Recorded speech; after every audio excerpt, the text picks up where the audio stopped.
Yo, yo, yo. What's good, It's everybody? good.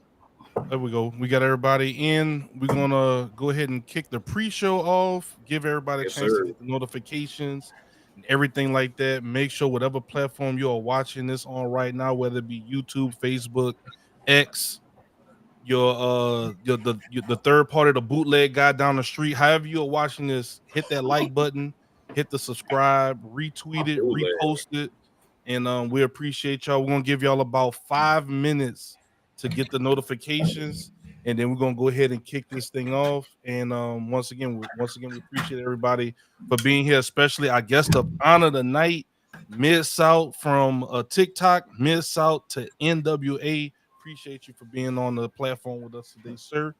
And how y'all feeling today, man? They ain't got the evil right to censor shirt on tonight. Jeez. Like Eh. V, like you know that I can't stand your Saints. Oh yeah, that miss off as well. You know, I see you in the corner. Why is it that both of our teams lost by 2 today? The Saints was like, we don't want to win today here. How does that work?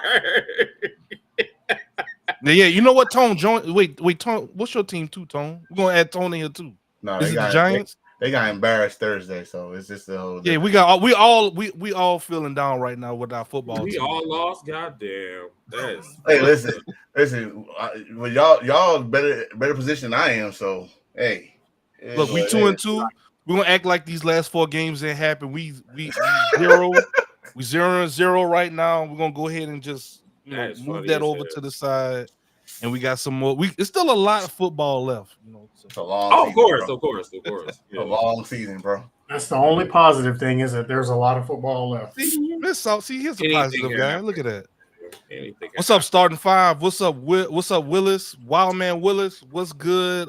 Sean, King John. We see a lot of familiar faces, a lot of friends in the comments. If you guys could please like the podcast, if you guys could, that does wonders for our numbers. Thank you.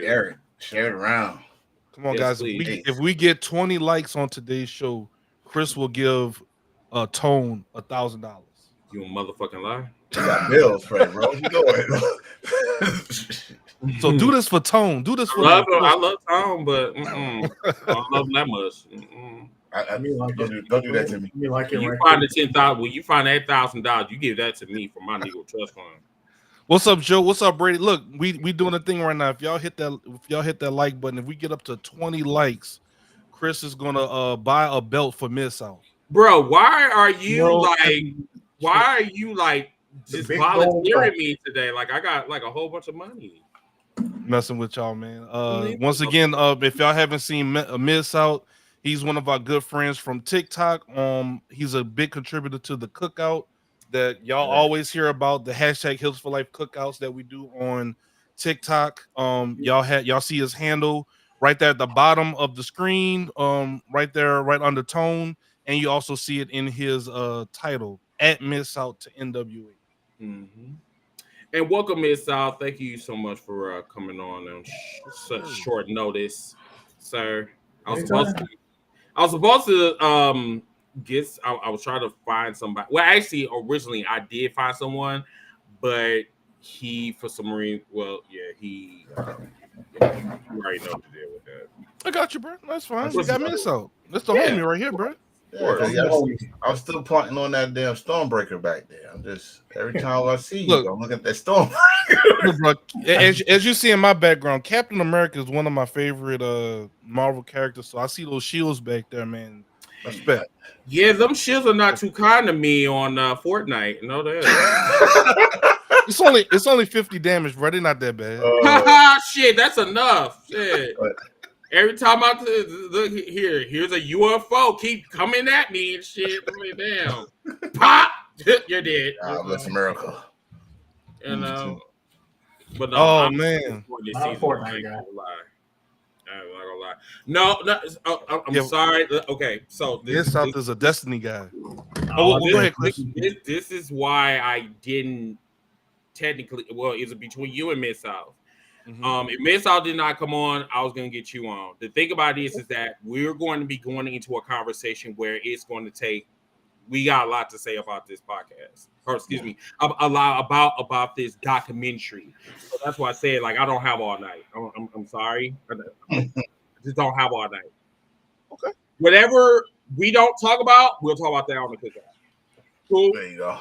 We just talk about it on the cookout. That's fine. That's usually how we do it, man. Yeah. Hey, You ready? You ready, Chris? Oh no! Oh, no. Why? Why? This Sunday has been bad enough. And you put his face on. Put that pedophile off. Hey, sir. Sir. Take that pedophile off my goddamn screen. What's wrong with you? Hey. Come on out, you. Yeah. Listen. I'll tell you. Yo, man, it's been a couple of days. I say I can't wait to fucking Sunday. That's why I was trying to hold back on the cookout. Oh yeah, you've been holding a lot of restraint all week long. I have, my nigga. I have. Okay, I think we are ready. Ready? Yes, I got everybody. All right, we got about 15 people in. We definitely appreciate y'all. Hey, my boy Mid-South is getting a lot of compliments on his backdrop, all of the shields and War Machine. And all the Marvel stuff he got back there, man. They love in the background. You got that miss out. And he got me in there. Oh, I'm coming. Yeah, I think I'm I might say he got the. Oh look, he said I got more than that. I got Majin Vegeta. I got Loki. Got the Magneto. Yeah, bro. Yeah. Everybody worry about the cookout at the house. I'm ready to like, I'm gonna take pictures with this. I collect a lot of useless stuff. That's not useless. FTR. Hey, I think everybody does. Hey, I see y'all post a lot on Facebook, man. Shout out to FTR Follow the Revolution. Yes. Yeah, shout out to him, bro. Like, shout out to Gary. I see him. They be putting in that work, bro. They do. He's about to interview Tony Khan. Yes, he is. He is in November. Mm-hmm. Yes. Shout out to him, man. Shout out, congratulations, everything. Need to ask one of my questions though. All right, guys, we're gonna go ahead and get this thing kicked off. Episode 270 of the #Heels for Life podcast.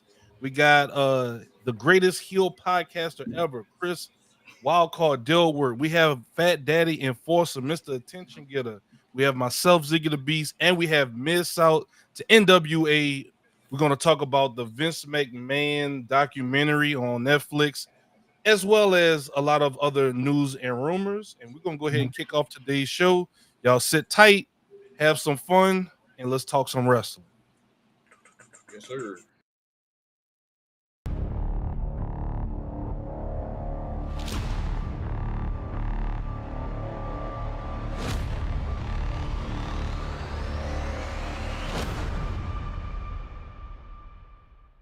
I know what you're thinking. What a great team. And it's been Heels for Life since 2018. Let them feel that heel heat. Heels for Life, the club, yeah, it's too sweet. Big boots, we put heels to face. We are Heels for Life, everybody's great. We're at the SmackDown Hotel having a cook.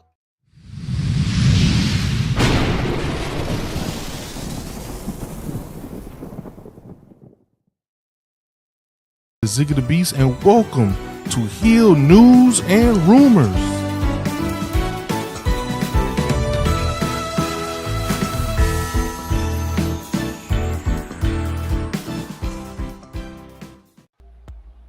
Thank you, Bob, for that lovely introduction. What's going on, wrestling true believers? It's a great day in Zimmer.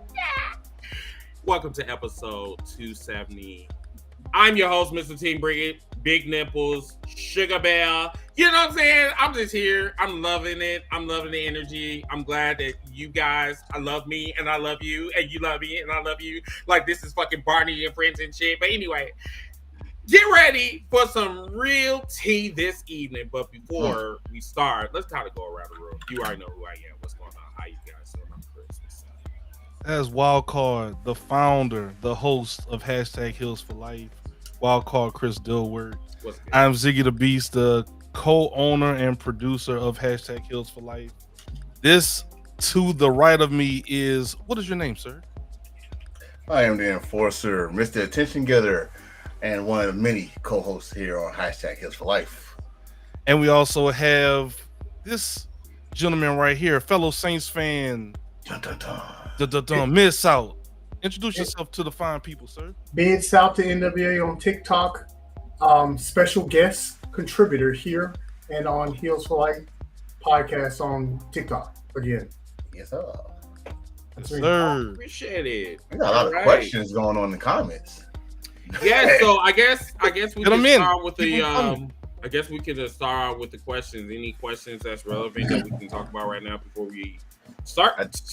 I think they want to talk about the documentaries. Most of the questions. No. Be patient, humans. Yes. Be patient. We're gonna get to that in a minute. But Tranquilo. first, let's get to the news and rumors. Okay, so like from last week, what stood out to you guys that really you needed to talk about this week? Grand Slam. Bryan Danielson versus Nigel McGuinness. From a guy that watched Ring of Honor from the beginning days, knowing how Nigel McGuinness was, see if he still had it. You know, I had no great expectations. My expectation of the match was just seeing him in the ring. Was it a good match? Yes, it was. It was a good match, and I hope if this was his final one, great. You know, but if it's not, he got to run like Mid-South shaking his head. I'm saying the same thing too. I just loved it because the fact that before he tapped out, he said thank you. So that's one thing I love to talk about. That match. Yeah, that was deep. I'm just looking at the comment section and on Facebook. So for me, I'm sorry, I didn't feel that match. I just didn't feel it. It was a good throwback, but you could tell that both men, you know, it's been a while since them two wrestled each other. Yeah. I mean, I wasn't expecting a lot. It was cool. It was cool. It wasn't superb or whatever, but it got the job done. You know what I'm saying? Like, you know, the fans were into it. The ring psychology was great. You know what I'm saying? But just for me, I felt myself wondering. I'm just like, oh, okay. All right. Not really one of Daniel Bryan's best matches, but it was basically a throwback. That's all. You know? I think the thing is, we was not, like I said, I did not have no great expectations for the match because it's not going to give us 2003, 4, 5 when they last wrestled. How they used to go hard. It was mostly like they was being careful, and they're just showing you the best of. Like the best of version of this match. Like Nigel McGuinness did some of his signatures. Bryan Danielson was selling for him for the hand, telling the story with there, what kind of technical wrestler Nigel McGuinness was and is. And then let's end this because we got a whole show to do, another story to tell later on down the road. So get out the way, first match, and there you go. This little feel good moment, like you said, just get out the way. A nostalgia moment. For those other wrestling fans out there. Now, y'all jumping ahead of the game. Now, I mean, shit, I was gonna talk about MVP, but y'all acting like y'all hyper. Y'all been eating a whole bunch of candy, especially you, Bradley. I'm like, calm down. Yes. All right, so I think Mid-South has something. Okay. I agree. I believe the match was there because we needed to see the match one last time, at least one last time. I think Nigel saying thank you at the end. Yeah, right before he tapped out. Could potentially lead to something else.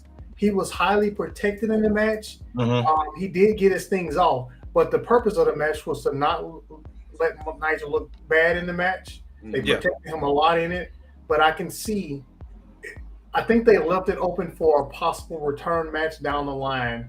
At least I hope they did. By the way, especially with him finishing saying thank you, because maybe he was saying thank you for making me look good.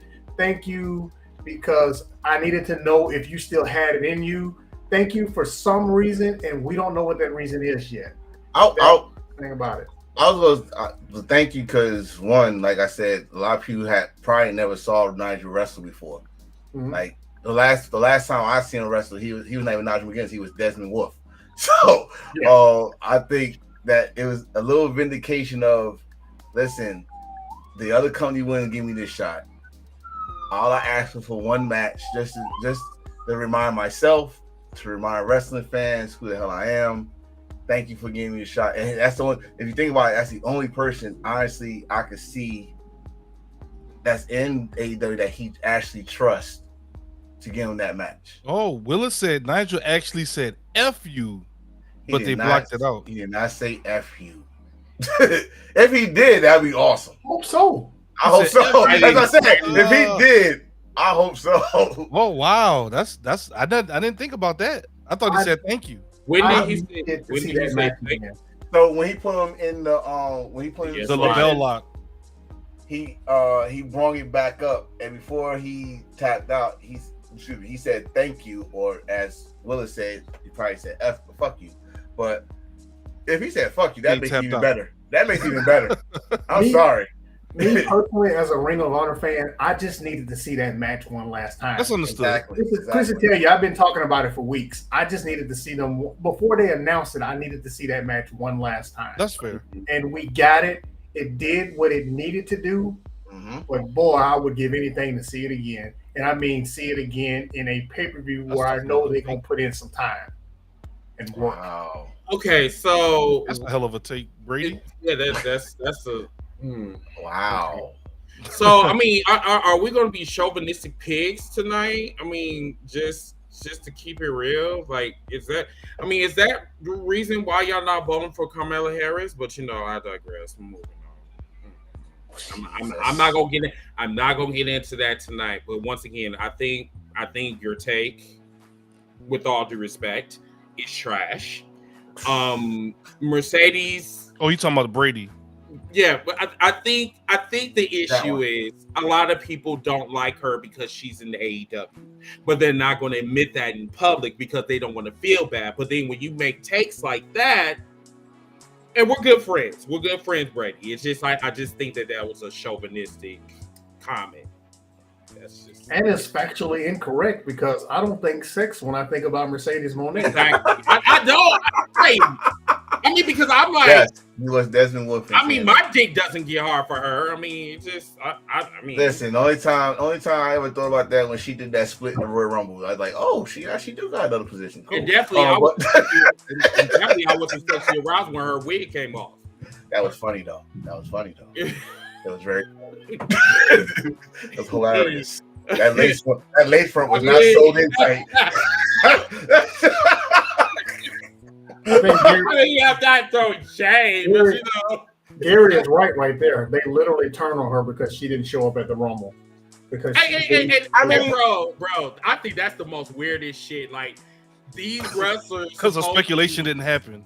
But see, this is right. I'm saying their dream didn't come true. So you know what I'm saying? They had a wet dream before, and their wet dream was supposed to come to the Royal Rumble, but it didn't show up. So then you got bitch ass niggas that's up there crying and bitching and whining. I hate that yeah. I mean, dude, the fuck. It's just weird that when all y'all, everybody talk about the same thing over and over, who's coming here, who's coming there, and when you don't get your say, so that's when you're mad at the wrestler for choosing another place that you didn't want them to go. Okay, which is the weirdest thing ever. Weirdest thing ever. My take. I'm gonna say this. I am a wrestling fan. I'm not a wrestling company fan. So if a wrestler I watch go to another company, that's why I'm going with that wrestler to that company because I support that wrestler. But it's like we shouldn't have to tell people I'm a wrestling fan. At the end of the day, it's like your actions speak louder than your words. Like, I can sit here and I can say I'm a wrestling fan, but if I don't back my shit up, then my shit doesn't carry no weight. You know what I'm saying? But when people say that, they say they're a wrestling fan, and then you say, "Oh, someone that's coming to let's say we say that someone came to WWE, and we say, "Oh yeah, this is what blah blah," and you say, "Oh, I didn't know that." So you just watch this company, you don't know anything outside, like the history, because a lot of people that come over there is always a dead silence. Not a pop. It's not a pop for a lot of people. But you should know these people if you say you're a wrestling fan. Now you say you're a wrestling fan that just watched one company, I would understand that then. And we will. FTR Follow the Revolution says it's the amount of shade I've seen with MVP in a few days. Like, why do you feel it's betrayal? It's just a wrestler wanting to explore their horizons. Be proud of them. Simple as that. I think it's because of those the tweets before he got there. After he was at what he said about Triple H, and the WWE OnlyFans, they don't like when you talk about Papa H. So you tell your truth and you get upset. I mean, that seemed like a cult to me. It sounds like a MAGA cult to me. Oh, MAGA. Personally, I don't believe tweets don't last for 2 weeks to me. Truth be told, I don't think anybody refers back to anything they read on the internet when it comes to something like that. This is literally because they feel betrayed. The guy left there. So, all right, I'll say this. I've said this before. There are two types of fans: wrestling fans and WWE fans. WWE fans mainly watch WWE. They may occasionally watch something else. Wrestling fans watch AEW. They watch WWE. They watch New Japan. They watch TNA. They watch some of everything. That's how it is. There is a very small, minute amount of people that actually just watch AEW and nothing else. Mm-hmm. So it's nothing but a great divide. It's WWE fans, for the most part, WWE fans that don't really watch anything but WWE. As a matter of fact, they don't really watch anything but Raw and SmackDown because they don't even watch their own product. That's weird. That's weird alone. That's just weird. I was going to say this, and Ms. South, you probably could back me up on this one. So, even back in the day, when Ric Flair left NWA or WCW at the time and went to WWF, they felt the same way. Oh, you betrayed us. You left it remember back then we didn't know all the facts back then, the backstage policies, all that stuff. We had internet and all that. So he left, and him, Dusty, all them left. You betrayed the Mid-South, the Crockett's and all that stuff. But they still was watching. And they didn't say anything to Vince McMahon when he destroyed the territories. They didn't say nothing about that. Matter of fact, they glorified him. But again, like, we didn't have all this like we got now, because listen, they thought it's just another company. It's not gonna last long.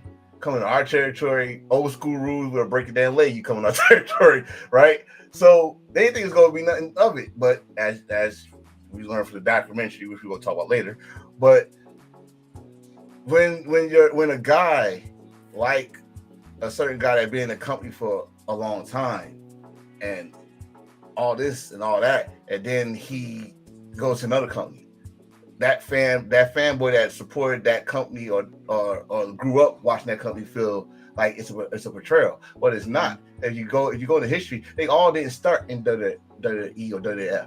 They started somewhere else. That's true. Now let's talk about this. Yeah. Possibility. So these are possibilities, everybody. Okay. This is not like set in stone, but when MVP came out to the stage, I was screaming to the top of my lungs. I'm like, oh shit. It's about to go down. Now, here's the thing. So MVP came out and confronted Prince Nana. Mm-hmm. He said literally that Swerve is the most dangerous man. Like, he was literally agreeing with Prince Nana. Mm-hmm. And he was listing down all the accomplishments that Swerve did in an 8-month span. But he said, after he lost his title, he got his house burned down, he lost the main event at All Out. He said, I don't blame Swerve, I blame you, to Prince Nana. I'm like, ooh, okay, this is okay. So he was just like, so if Swerve ever want to talk business, or he ever wants to, he want to holler at me, I'm going to give you my card and see if he wants to discuss business. What? So now it brings up these possibilities of who's going to join the Hurt Syndicate. I want Powerhouse Hobbs, even though he was watching backstage. I don't think he's a good fit for the Hurt Syndicate. I just don't think so, because for me, I've been watching Powerhouse Hobbs since he's been in AEW. The problem is with him is that it's not that he's not star quality. I just think that there is an element there that is just missing, and I can't put my finger on it. I don't know if it's promo wise. I don't know, but it's just something's not clicking with him. Just like with Warlow. Warlow just not. I don't know. It's just I don't know. It's something's not clicking with some of these big wrestlers. And everybody, mama want this person to be a champion, that person to be champion. Well, guess what? Both of them were TNT champion, and they did not last long. I mean, I wonder why. I don't know why. If you guys can tell me why, I don't know. And Warlow's a multi TNT champ. Correct. Now, but the thing is, the TNT title was the main card title before International and Continental came along.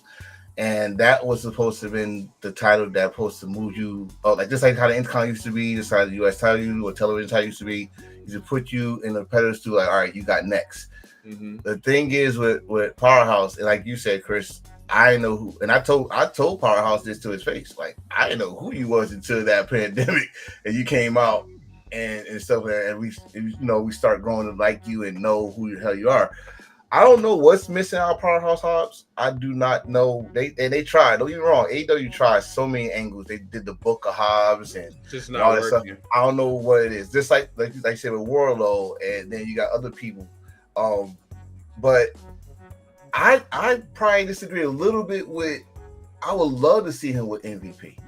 I'll tell you, MVP would do better with him than almost there. I mean, yes, because bro is mobile. He's mobile. Like, he's fast. He's deceptively fast for his size. And then also, like, saying, if you do not give him a script and if he can just talk from the heart, I think he'll do fine. But this is who I see. I see Ricochet, Swerve. No, because Swerve and Ricochet had words on X. Yeah. He even said to him, he said, you come to AEW, you gonna regret it. So we're gonna have to take him out the equation. So, okay, I'll fuck with you on this one. Hobbs, Bobby Lashley, MVP, and Swerve. So I'll fuck with you on that one. I personally don't want Swerve involved with the Hurt Syndicate at all. 2 reasons. One, because he can be by himself. He's perfect alone. I mean, we've seen it work already. He doesn't need anybody. He doesn't even really need Nana anymore. The crowd can hype themselves. So I don't want to see Swerve mixed in. Now, him having a feud with them, maybe pretending like he's going to be with him, and then somehow getting EJ involved with the Hurt Syndicate, I'd rather see that. Because I feel like EJ has untapped potential. A lot of people don't know who he is. EJ Nduka. Yeah. He wrestles a lot before show, and he wrestles in Ring of Honor nowadays. Yeah. He would be perfect as a young guy in the Hurt Syndicate if that's what we're actually going to get with MVP and Lashley and whomever else. Hobbs keeps starting and stopping because of 2 injuries.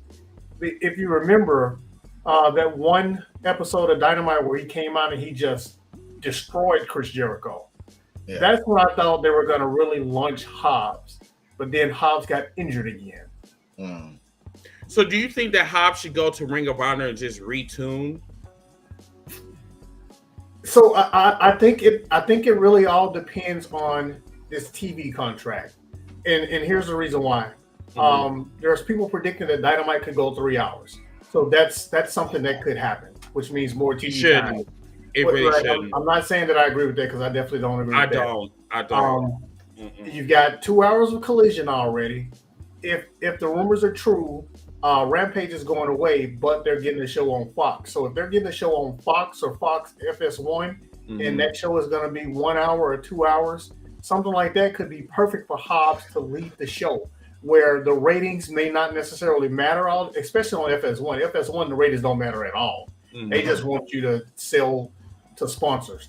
That's all they want, the sponsorships. Because if you look at shows like Undisputed, the way it was, and then the new lineup they have now with Speak and some of those other shows, the shows don't draw, but they have sponsorships. Mhm. They have people spending money on them. So that's all Fox is worried about on FS1. Now, if they're on regular Fox, whole new ball game.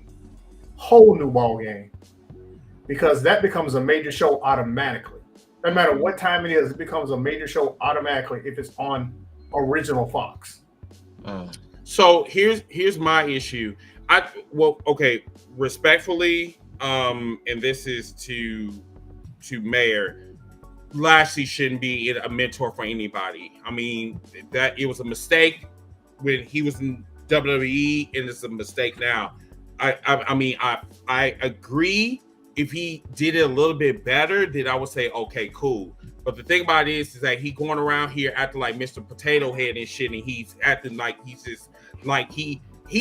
Have you ever seen that Super Mario Brothers or whatever, the bad one, the one in 1991 where the Koopas or whatever, the ones yeah, Turtles, like that's turtles. what Bobby Lashley looked like. You know what I'm saying? So No slandering Bobby Lashley in my presence. Hey, now listen, that's his dance now. Calm down. First of all, man going around looking like a bowling ball or whatever, and he's from Texas. I mean, he resides in Texas now. But I digress. Moving on. My whole thing is 3 hours. Listen, it's already saturated. We was talking about that in the cookout as well. That's why probably half of these, fans do not come to AEW shows because it's too much. Like even now, it's too much. You got 3 shows all in one. You got Ring of Honor, then you got Dynamite, then you got Collision. Nigga, no. I came there for one motherfucking show. I didn't come there to watch Avengers 5. Not to mention that matters. None of that matters. Like literally, yes, I agree. It shouldn't be 3 shows. None of that matters though. It shouldn't be 3 hours. None of that matters. What matters is will advertisers spend money on that last hour? And if the answer to that is yes, if DraftKings, for instance, right now, that's their major sponsor. If DraftKings wants to spend money on the 3rd hour, they getting that 3rd hour. I'm sorry. Nobody wants it, but they getting it. But the thing is, and I think all of us been to a live show. What I'm about to say is it drags. It drags. It does. And you like you said, you got the 2 hours with Dynamite. You might have, if you had Collision, you gotta do 2 hours of Collision and possibly an hour, maybe 2 for Ring of Honor, and then you gotta do Rampage. This past week, shout out to Ball Bro. Ball Bro was just at Grand Slam. They had 2 hours of Dynamite, 2 hours of Collision, an hour of Rampage, and a couple matches for Ring of Honor. That's close to damn near 8 hours. Nigga, no, this ain't WrestleMania. I said this is just a regular show. He didn't get out of there to tomorrow morning. You know what I mean? Gotta be fucked up. But I just want to lay the actual schedule out because last week was different. Their actual schedule is Dynamite. Well, pre-show. First of all, they do 1 or 2 Ring of Honor matches. Then they do Dynamite. Then they do Rampage. Then they may do 1 or 2 other Ring of Honor matches. So yes, it's a long time, but it's generally only like 3.5 to 4 hours. That's okay. So I ain't gonna no Collision show yet, but Dynamite now, from when I first went to a Dynamite show. First time I went to Dynamite show, that's because they had AEW Dark, AEW Dark Evolution, then Dynamite Elevation. Rampage. Yeah, Elevation. Now they got Dynamite, Rampage, and maybe a local dark match here and there just to start the show off.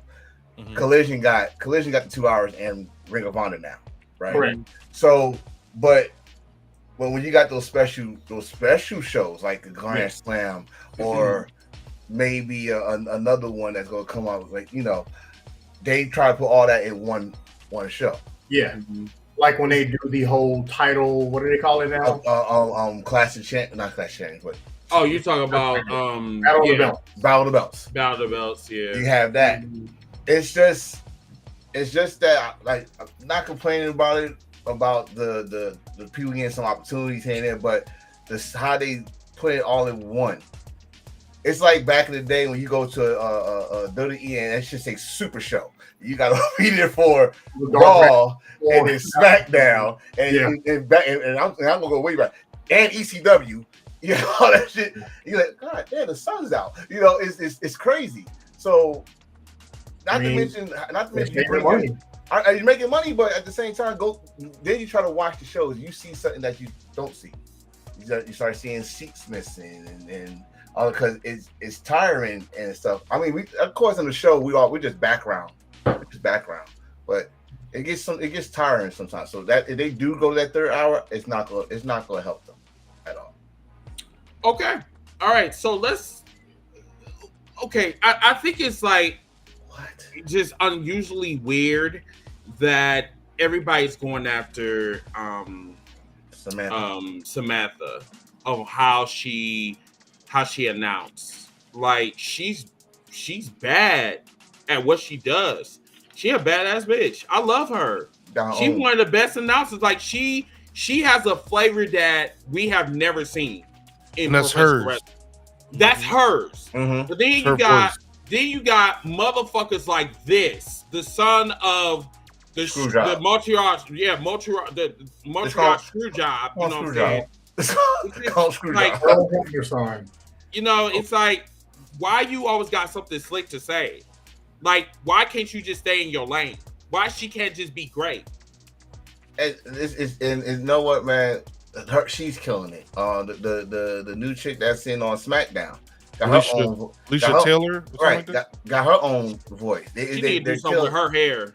Yeah, but still, she's doing her thing. It's just this dude right here, bro. We wouldn't know who the hell you was if it wasn't for your father.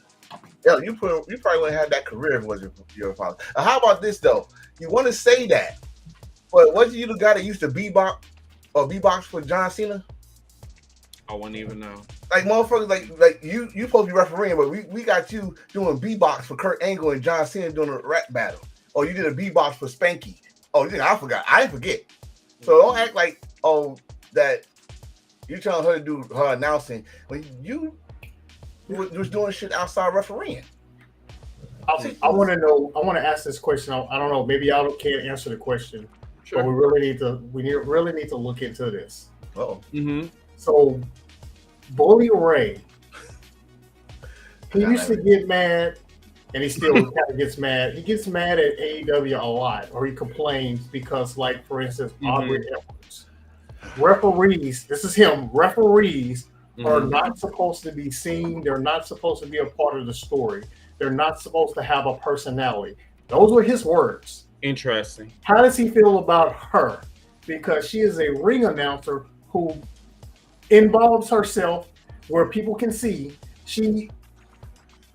I'm not saying it's an acting job, but what she does catches on. Does he have a problem with her? Because ring announcers for the longest have never been a part of the story, have never been a part of the show, really. They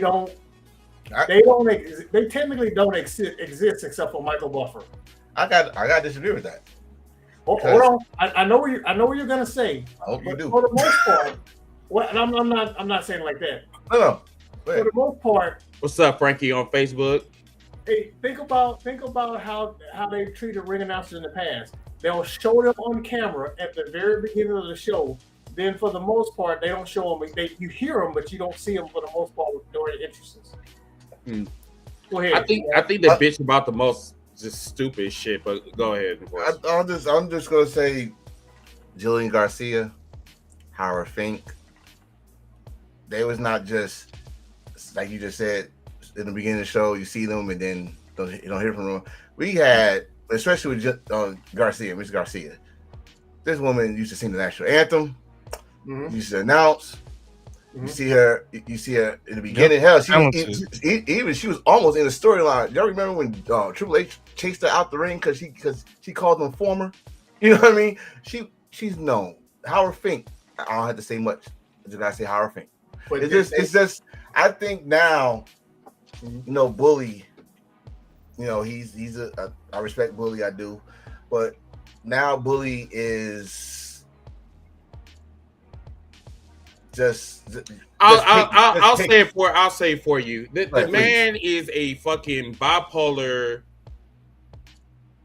He's a bipolar beer ass motherfucker. That's what he is. I think that's certain. That's just what it is. I was like, because number one, I can't take him serious. I say, number one, you are a fucking hardcore legend that came from ECW. We're still chanting ECW to this day. But you got the most stupidest takes when it comes to AEW and this hardcore. Oh, you're not supposed to hit them over the head. You're supposed to be nice. You're supposed to be gentle. You're supposed to be this. You're supposed to be that. And then you get mad because someone said pay-per-view and you talk about, oh, it's a PLE. No, this is not WWE. Wait, I mean, yes, he did. He said that to Swerve. He said that his career lighting people on fire. Right. I was just he said that. I'm thinking that when he powerballed people to flaming tables. And this motherfucker got upset. You came from ECW, not ECWWE. No, you came from ECW. Facts, Mayor. Just someone said it. You was also Bully Ray in TNA where y'all was doing some crazy shit over there. Now you want everybody to be gentle? Because he getting that WWE check. That's what that is. Yeah. When motherfuckers like that, especially Mark Henry, that man have not been cheating since he left AEW. Now all of a sudden, this man, oh, my life is better now because I got WWE money and shit. So then they start saying some dumbass off the wall shit. I'm like, well, you wasn't complaining about that when you was in a storyline with an old woman with cherry titties, giving birth to a fucking hand.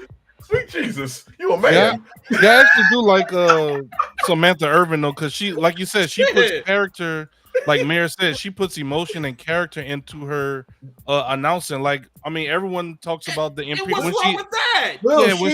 When she announces everybody. When she announced everybody, everybody's different. It's not everybody's robotic. We don't see that. We don't see that. Even back then, we didn't see that in professional wrestling. Everybody got a different. Like, when she do Chelsea Green, and she do the voice, I have to see her face. I see a Valley girl in the mall. Chelsea Green. I see when she. No, I see a Karen that's walking by. That too. So like when she does the Imperium entrance, right? Like, Giovanni.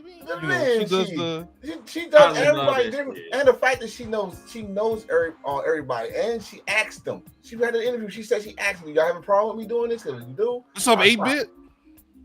But that man had a concussion and forgot his mom died. He ain't trying to relive that. Talking about Bully Ray. So he's you saying he's trying to protect other guys from not getting concussions? Is that what you're saying? Well, I mean, if that's how to protect themselves. If that's the case, he's trying to get people to protect themselves better. Yeah, but I get it. If you're gonna do that, don't go on the radio. Don't go on your podcast or anything criticizing. How about? I think he said this. I think he said this. If you give your time and go to them. They was in New York. You could have came over there and did a little session or something and teach them how to protect themselves instead of standing there taking a head chair shot. You could have said, "Hey, make sure you put your arm up," something like that. Make it look believable, something. Oh God! My bad. Sorry. Oh God! Okay. Wrestlers in AEW that can put on that same training session to teach people how to protect themselves. I don't want to hear anything about Bully Ray trying to tighten the screws or whatever he wants to do in AEW. AEW is doing just fine when it comes to having wrestlers protect themselves. They know how to do it. Right. So let's get into this real quick because what you got, Chris? Very important. Okay, so it has been 791 days since a black man won. Hold on a second if I can move this shit. Hang on a second. Okay, won a pay-per-view singles match in the WWE main roster. A show that was booked by Vince McMahon. That means that Triple H have never booked a black man to win a pay-per-view singles match on the main roster. So keep pretending that Swerve didn't have a point. Everyone sees right through the bullshit. Okay, so it's kind of more context with this. Swerve was on the Breakfast Club not too long ago, and he was discussing about like WWE got upset at AEW because AEW paid Swerve what was, I guess, that exceeded the value of a wrestler. Right. So it seemed like, I don't know if this was slavery that we were talking about, or I mean, I don't know what it was. But my whole thing is that, I mean, Swerve did have a point, and the point was proven, because the last time we actually seen a black man on a main or on the pay-per-view was like fucking 4 months ago. I say this, and I think I said this, and I'm gonna say it right now, Chris. No, you already know what I said no for. But I'll agree with you what you said on your video, and I'm gonna add it on here.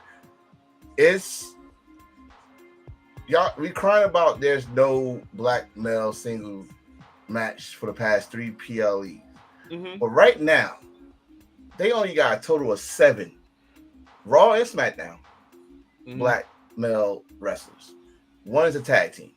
So that's 2. Who right now, with the exception of 1 person, should even have a match in the PLE right now? You got because if you just throw somebody in there, then we're gonna have something to complain about that. Because you just go throw them in, it don't make no sense. No, that's not exactly my point. No. I'm just saying right now is that I'm just saying right now is like it won't make no sense to put nobody in this, but we had other opportunities. So right you have a rivalry right now with Carmelo Hayes. Yep. Go ahead with it. Go ahead. And Andrade. Yep. So you telling me that rivalry can't go to Bad Blood and have a gimmick match? Not even that. It is this. They doing what, a best of 7 now? I'm not talking about Trick Williams. Okay, so everybody in the comment section, we are talking about the main roster. Okay, I know y'all about to go into what's going on with NXT. Okay, I'm gonna say this again because I don't want people thinking that I'm being an asshole about this. We're talking about the main roster with the black niggas at. Okay, talk about them.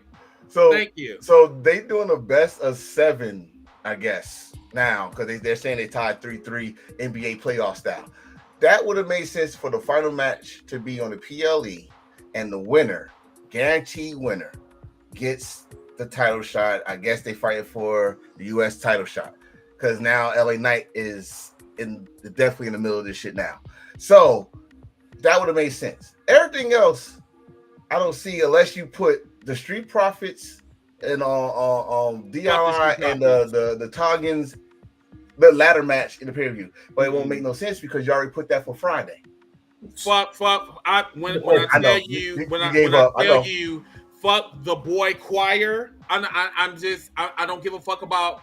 I don't give a damn about D'Lo Brown, and I damn sure don't give a damn about the wannabe Shawn Michaels, DX or whatever. Because number one, what pissed me off about Mr. Ford is Mr. Ford is so damn worried about holding on to another nigga's nuts. I mean, just like New Day. New Day have been holding each other nuts for the last 10 years.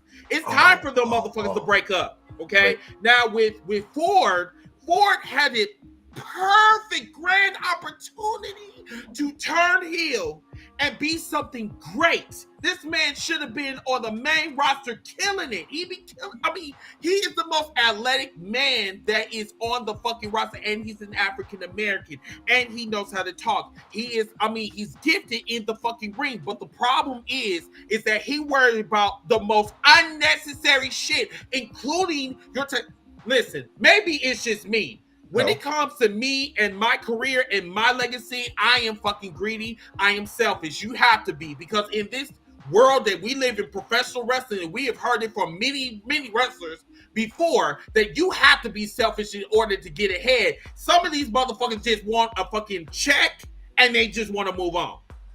I'm sorry, but that's just not me. The thing is, I'll let you go on. I'm just going to say this about him, because when I found out that they was going to do this, and he said no, he was worried about Dawkins. Like, what the bro? Hold on. They ain't about to give you the singles run that they was pushing for. That you was like you was in the, I think he was in the Elimination Chamber match, if I'm not mistaken. You was flexing with Bobby Lashley when doing that U.S. title. Like, you was like by yourself. They was pushing for you. Again, this was during the Vince McMahon era, but still, they was pushing for you. You said no, because you was feeling like one thing. Some of the greatest started in a tag team and became the greatest. Michaels, Bret Hart. The list goes on. goes on. You need to do this, bro. Like seriously, because this tag team, I don't know, bro. I just don't get it. Come on, if I jump in. Yes, sir. Go ahead, bro. I honestly, to be honest, I might be the odd one out. I honestly respect it. I mean, we go on these platforms all the time and say black people don't stick together. You have somebody that does it, and then now we saying that he should have left his tag team partner. I mean, like the New Day did it. I mean, we all eat. I don't see what's wrong with that. Look, Big E eat, Kofi ate, Xavier's eating. We all eating. And Kofi then ate what? I mean, what what Xavier ate what exactly? King of the Ring, like multiple tags, multiple. Ziggy, don't bullshit me, please. Do I'm not bullshit. Honestly, no, because my whole thing is, you said he was eating. He ate a fucking crown. And matter of fact, Roman fed him that goddamn crown, sir. That's not exactly eating. That you was made a fool out of. That's the shit that pissed me off. It's not always about wins and losses, guys. It's about being visible. It's about being on TV. Every episode they're on the show. Are we really doing that, Ziggy? Wins and losses. Why the fuck Reigns was champion for fucking 4 years if wins and losses do not matter? We'll put on the crown. Go ahead, Miss. Listen, I see both sides of it. I haven't passed judgment on Ford yet because he could potentially be speaking for Dawkins. Like he may be saying what Dawkins not necessarily too afraid to say, but what Dawkins isn't saying. He could be feeding that to Ford. So I don't want to pass judgment just yet on Ford saying that he don't want to leave Dawkins behind. They could be having conversations about the exact same thing, and he's just protecting Dawkins right now by saying it because protecting Dawkins. Dawkins don't need no protection. I think people really be disrespecting Dawkins, bro. I was about to say that. Remember, is really wait. Like I think in the. I'm sorry, guys. I've been seeing way too much disrespect on Dawkins, on IWC, on YouTube, on Instagram. We always talk about support our black wrestlers. We always talk about support this, support that. And then I'm always going online and I'm seeing people roasting Dawkins, saying he's trash. Montez Ford should be leaving him. I'm sorry. I'm standing up for Dawkins, bro. Hold on. I'm standing up for Dawkins, bro. While you stand up for Dawkins, the dude is a good wrestler. I don't know why you stand up for Dawkins. You make sure you tell that motherfucker to open up his goddamn mouth.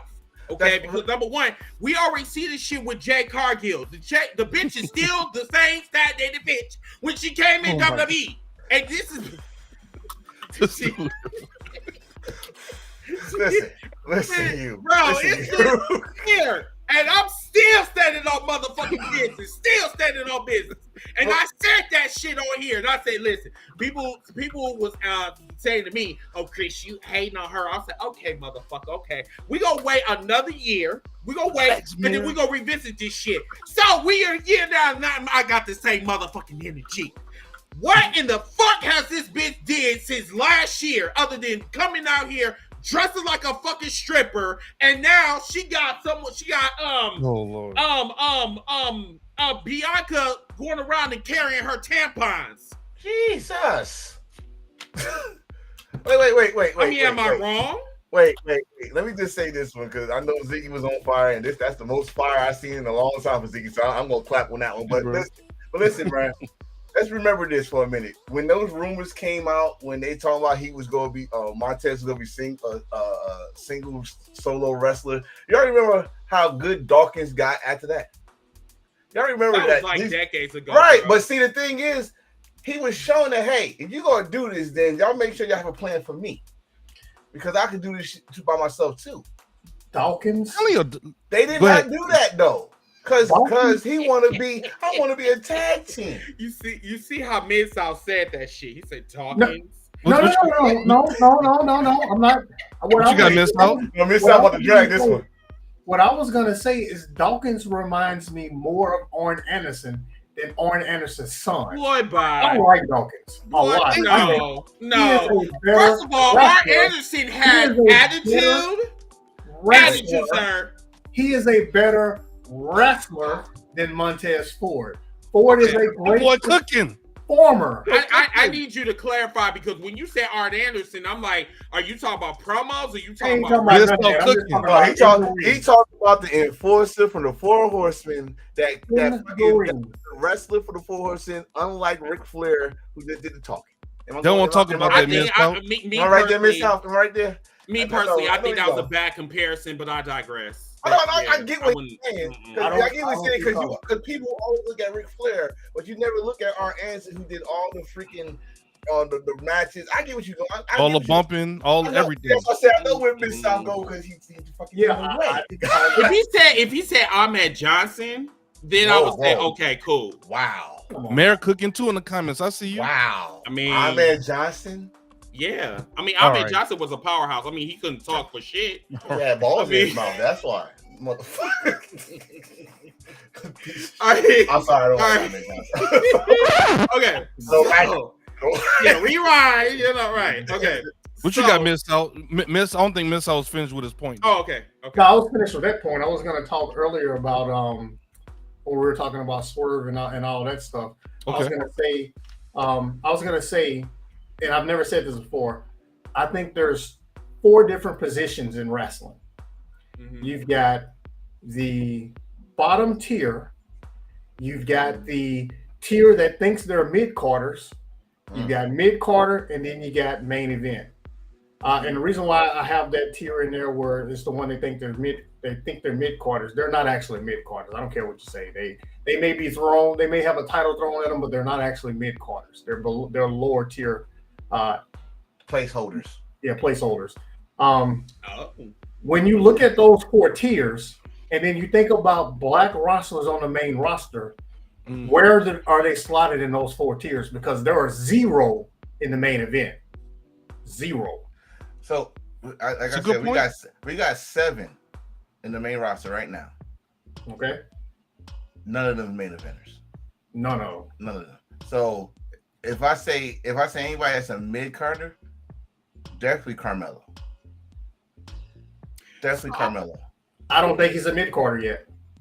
I want to talk about what this motherfucker just said. Oh, 8-bit of fun. So Montez is the face of the group. Yeah, you got it. What makes him a mid-carder? Go ahead, Ziggy. Go ahead. Oh, okay. What your best friend got to say? Our boy 8-bit said Montez is the face of the group. And they want to protect him for his singles run. I low-key feel that they want Dawkins to get hurt so that they can do a J move. That's savage. But I actually agree. That's what happened. I mean, it did. I mean, but I guess God is like, he's buying his time. And 8-bit said like with Ivar with the Viking Raiders. Right. Yeah.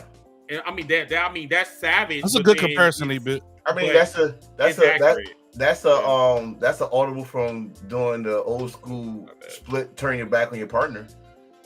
No, you get hurt. They ain't gonna do that shit. I don't know. I kind of like that. I don't know. Maybe I'm the odd one out, guys. I like the fact that the New Day has been going on for 10 years strong.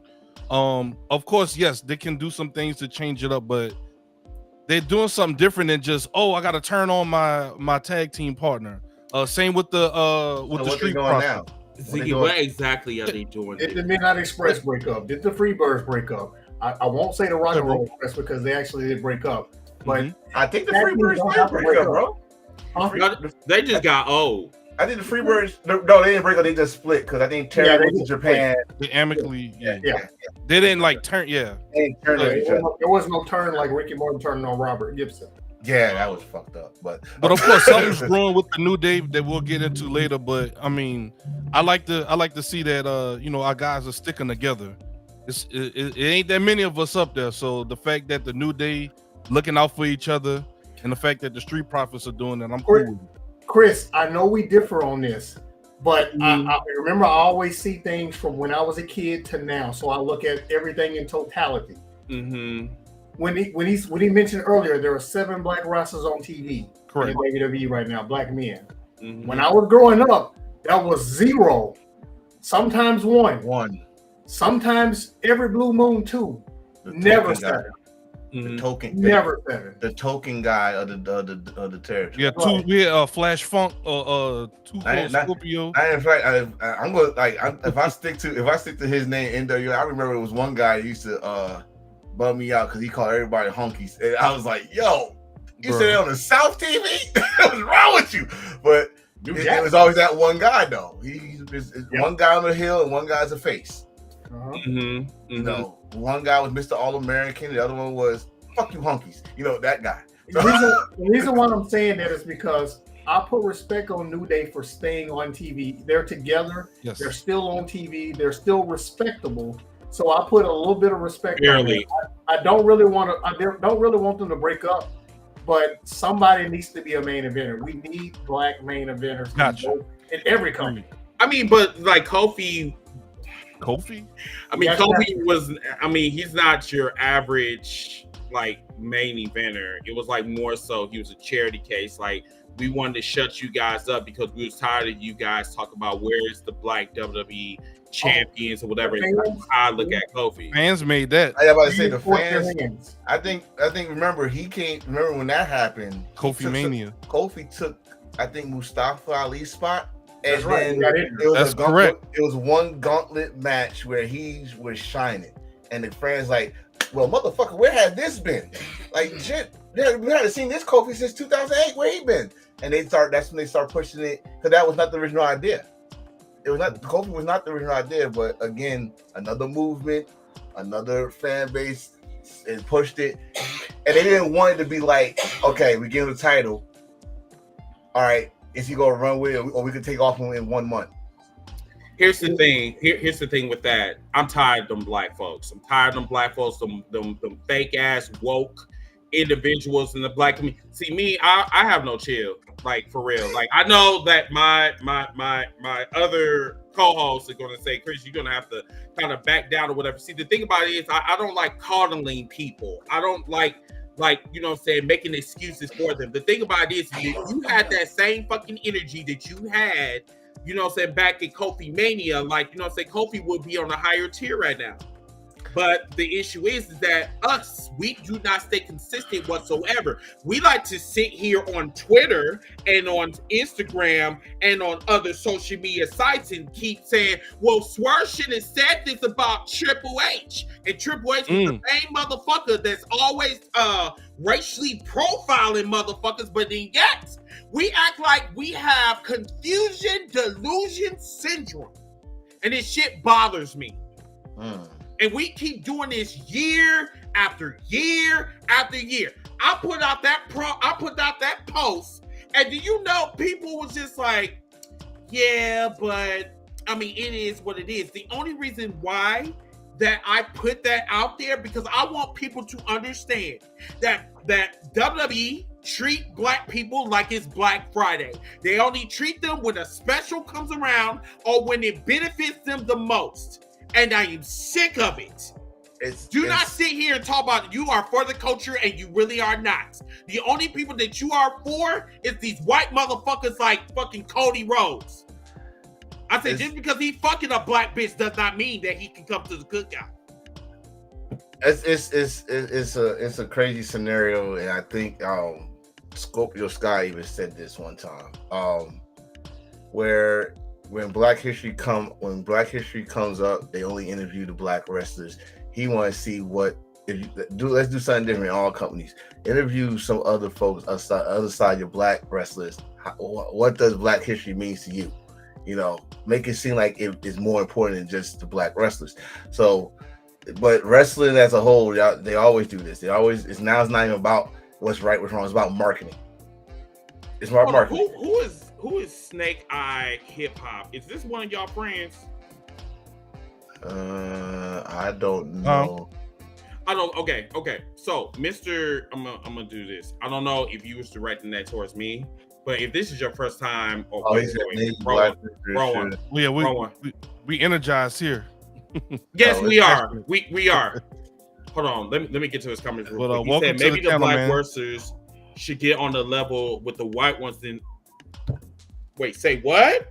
Hold on. First of all, number one, let me go back to your original comment. Number one, you're not gonna come on here and tone police me. Okay, we're not doing that here. Number two, this is a white industry. Okay, so if you knew that, you wouldn't have made that stupid ass comment. Okay, I don't know who you are. And quite frankly, I'm glad that you on here. Don't get it twisted. But please do your research before you make a very disingenuous comment like that. Okay, and I'm gonna move on. Wow. I hate when people try to tone police me. I don't like that shit. That's weird as fuck. In this business. So I just counted them and I posted them in the chat there. There are actually only 7 black men on Raw and SmackDown. That's it. Okay. Right. I did my research on that. I had to count it myself because I didn't understand what was going on. There. I mean, I know that. It's just I guess I'm a little bit more passionate because Carmelo dude. That hurt my heart. How do you know that, Snake Eyes? How do you know you have more experience in the business than all 4 of us combined? How do you know that? Please explain that. Are we really gonna do this? Are we really gonna do this? I mean, listen, I don't give a fuck if you got 50 years of experience in the wrestling business. That's cool. That's fine. I mean, listen, you can be on Mount Everest and you can have all these fucking, you know what I'm saying, money up your ass. I mean, fine, that's cool. But at the end of the day, let's hold our fucking nuts and let's call it for what it really is. I don't give a fuck how much experience you have. I'm just saying. But on here, we are really passionate about our wrestling. Don't come on here tone policing, sir. And I do not give a damn how much fucking experience you have. Are you a wrestler? Because if you're a wrestler, you can come on here if you want to. I would love to have a conversation with you. I still don't know who you are, but whatever. I think he one of your friends, Mid-South. Yes, as Jody said, also everyone that's coming through, we have over 30 people watching across all platforms. Make sure that you like, comment, subscribe to everyone on the panel. You see everyone's channel is at the bottom right of the screen. Yes. Definitely appreciate y'all. Yes. But look, this is what we appreciate about the wrestling community. We do it on the cookout. We do it here as well, but just got to make sure you come with your facts. Everyone's welcome to their opinion. Yeah. Everyone's welcome to what they want to say, but just know we're going to come with some form of rebuttal and challenge your stance on everything. Very much so. Wait. So my brother Snake Eyes. So because you do backyard wrestling, you got more experience than us. Wait, what happened? What'd you say? What'd you say, Tone? I said because he got backyard wrestling experience.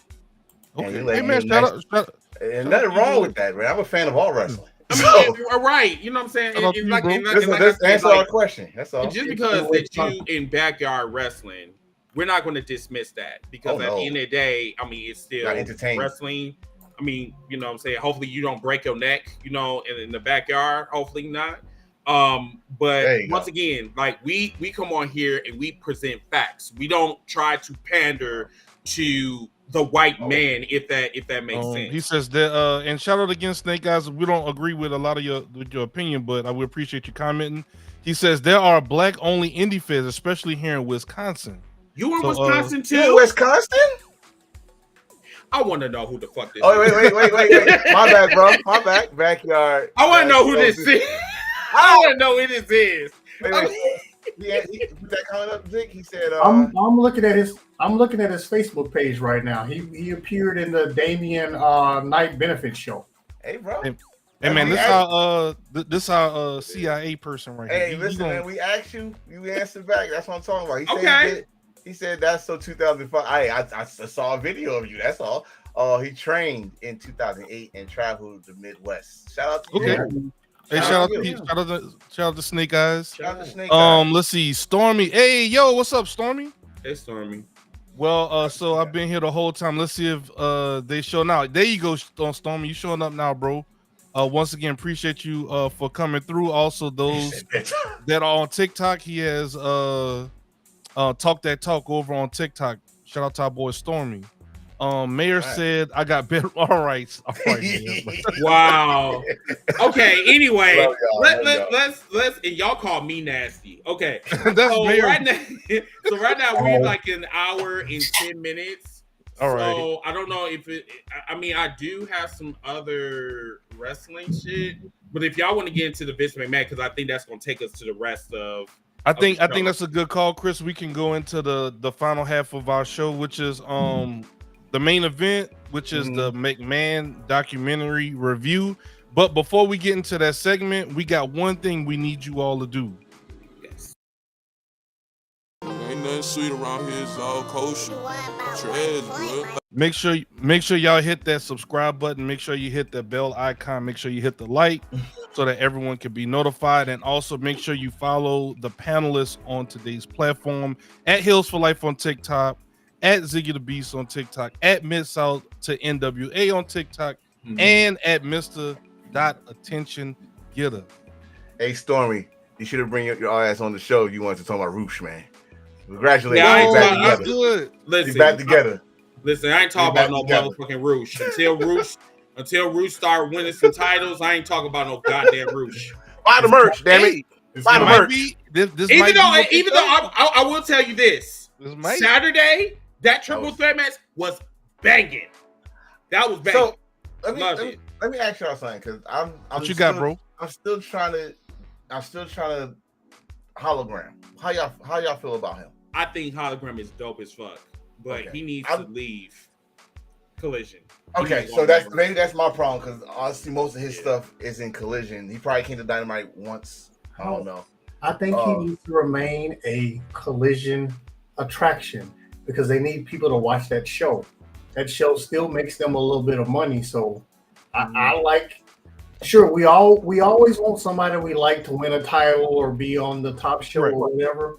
But I don't like him where he is, because I'll tell you, when they had Collision in Arlington for 6 weeks in a row, yeah, he was the best part of that show. I mean, you can tell in the crowd he was super over in Texas. That's why he's over now, because he got over those 6 weeks in Texas. I like him where he is. Okay, I'm maybe that's what it is. I like he's a great wrestler, like you just said. Is a good triple threat match, especially you had the right people in there. Then you had a story behind it with LFI coming back or rejoining or rebranding, whatever. I don't know what it was like. They need another surroundings or something like that. Probably, but All yeah, right, we Chris, can. You ready to get into this McMahon documentary, big bro? By all means, man. Go ahead. All right. I know every single person here on the panel, especially this guy right here. Another wrestling encyclopedia Mid-South. I know he watched the documentary. I know Tone watched the documentary. Yeah. I know this guy watched the documentary right here. Yeah. And I know a lot of you guys listening watched the documentary. So where do you all want to start? Do we want to just give our overall thoughts on it? I mean, what was something that really shocked you or really caught your attention from the documentary? I guess let's start there. What's something that really caught your attention? And let's start with our guest, Mid-South. So I didn't learn a whole lot that I didn't already know in the documentary, but something that really shocked me, because I'll be honest with you, Owen Hart, I was watching that pay-per-view in my dorm room when that happened. What I did not remember, and I don't think anybody has mentioned it since then, was the whole blood stains in the ring. I didn't remember that. And we're talking, that happened in what, 99. Yeah, so I was on the 7th floor in this dorm room watching the pay-per-view. I remember it happening. I saw it when it happened. I do not remember. I remember the show kept going, but I do not remember bloodstains being in the ring. I don't know if maybe they didn't show those camera angles during the actual pay-per-view, but they had those camera angles in this documentary. So that surprised me. They actually did. I had to go back and watch. And here you go. That was the first time I watched it in years. And yeah, it was. It was even the angles. You see, Was it Rock, over the edge, right? Yeah, over the edge. Yeah. You see the Rock.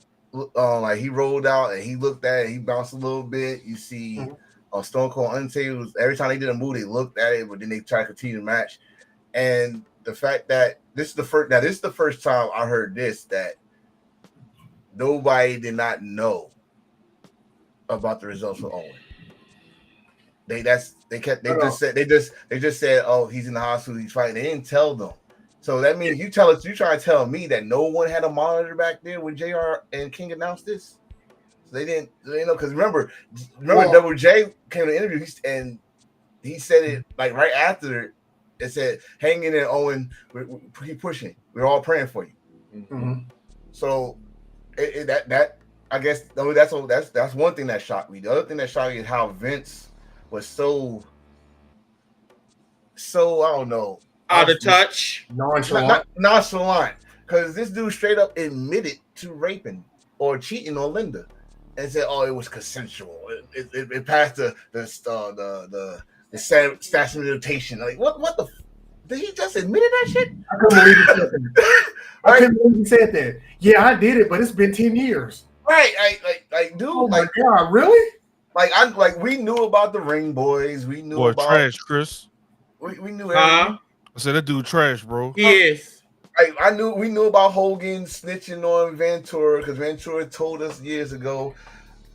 Probably the only thing that added more fuel to the fire for me with this Montreal screw job was the multiple options they gave Brett, and Brett said no. I didn't know they wanted to do a no contest to the match where it's gonna be a brawl out and stuff, and he could see the belt that way, and he said no to it. And I was like, well, that would have been the safer way to have right. And he said no to like all these years, man. Brett, you've been mad, which rightfully so you should be, but you gotta take some of this blame too, bro.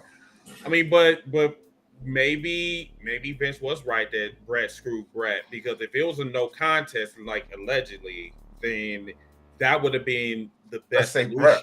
Yeah, that would have been the very best solution. But if Brett talk about, no, I have to win against Shawn Michaels because he got to win on me at WrestleMania 12, I'm like, bro, dude, that's unnecessary. You giving unnecessary energy.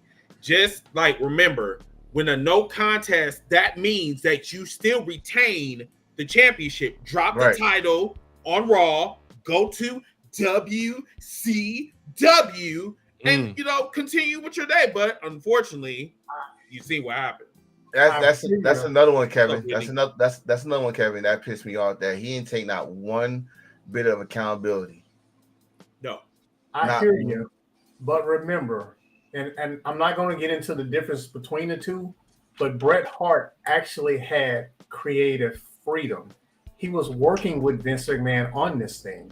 That's why you had all of those different options, because he said no. So okay, well, how about this? So he had the right to refuse to lose in a certain way. Mm-hmm. Vince was working with him on that.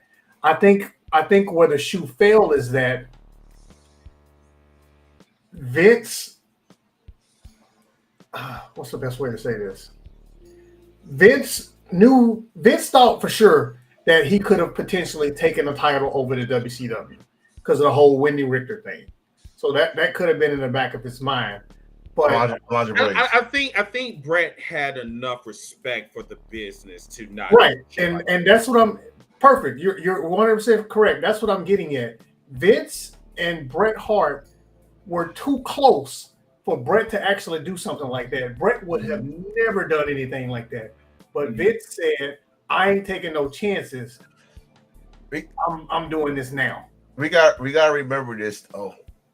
As much as we saying that he respected business, and we all probably think the same that Bret wouldn't have done it, but we got to remember at this time a lot of bridges was burned, not burnt, but at least damaged around this time. Lex Luger jumped to Nitro right after when he promised this man he was gonna come back. Scott Hall, Kevin Nash jumped over same way. Just give me $1 more. Okay, I can't. All right, fine. Rick Rude the same night as the taping. So Alundra Blaze, who actually took the belt to WCW and threw in the trash. But she was a bitch for that. So you got all this stuff going on, and yes, even all of us had that one moment. We probably had someone we knew for over a long time, and we see a situation where we got hurt or something like that, and we see the same thing about to happen. Like, you know what, bro? I'm not gonna fall for this shit twice. We're not doing this again. I'm not trying to defend Vince, because again, we had to live with this shit for over 20 years because of that damn screw job. We got to hear that screw job for over 20 years because of this shit. But that's the only thing I can think of. That he got burned so many times between 96 all the way to that point in time. He just said, "Fuck that. You're gonna drop this belt before you leave." Now, Smarty, he said that I remember in the past hearings that since Brett deal actually ended in December, he was willing to drop it post Survivor Series. We just said that. But actually, his contract, he had a long-term contract. It was not going to end in December. But since Vince could not afford that contract, he granted Brett that release. Correct. Go ahead. I'm sorry. I was just going to say that part. He granted that release, so he was going to drop the belt. Supposedly drop the belt as a Survivor Series, but they couldn't work nothing out, and the rest is history. So let me just get this out the way, and hopefully you guys can please understand that I don't mean any type of disrespect, but I want to go back to the Owen Hart situation. This was almost 30 years ago, everybody. 25. And 25, give or take. I'm putting everything together, and Owen Hart's death does not make any sense. Now we go back to the Samoan Super 5 Jimmy 5 Super Snuka or whatever, his situation. Then we talk about the grape, we talk about the incest, we talk about all of this, shit. I hate to say this, but I really feel that Bret Hart leaving WWE, I feel that Owen's death was not a coincidence. I think that was intentional. I can't agree with that. I think that was intentional because the reason why I say that was intentional is because, number one, the equipment was not even tested. That's the thing. He tested for Shawn Michaels at WrestleMania 12, but didn't test it for Owen Hart. Then if you go back, because I was looking at the documentary and I was just saying to myself, dude, you do not care about him. Dude, you got to feel me on this. I know a lot of people are not going to agree with this take, and I totally get it.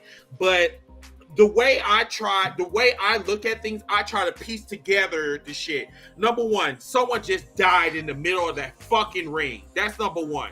Number two, you allowed the matches to keep going on, and the blood was on the ring apron. And you didn't give a shit. Like, we just, hey, it is what it is. I mean, shit happens. Bro, someone lost their life in the fucking ring. And you can't tell me that, I don't think, it was an accident or whatever. It wasn't. If it was an accident, you had the information that someone just died in the middle of the fucking ring. You can't tell me otherwise. I'm still upset behind this shit. And do you know what happened after that shit? WWE sued fucking the people. Owen's wife. No. Owen's wife sued them. Oh, I'm sorry. They settled with Owen's wife. They sued the company that made the harness instead of taking the fucking responsibility. He said, the harness people made this. We're suing them because we got.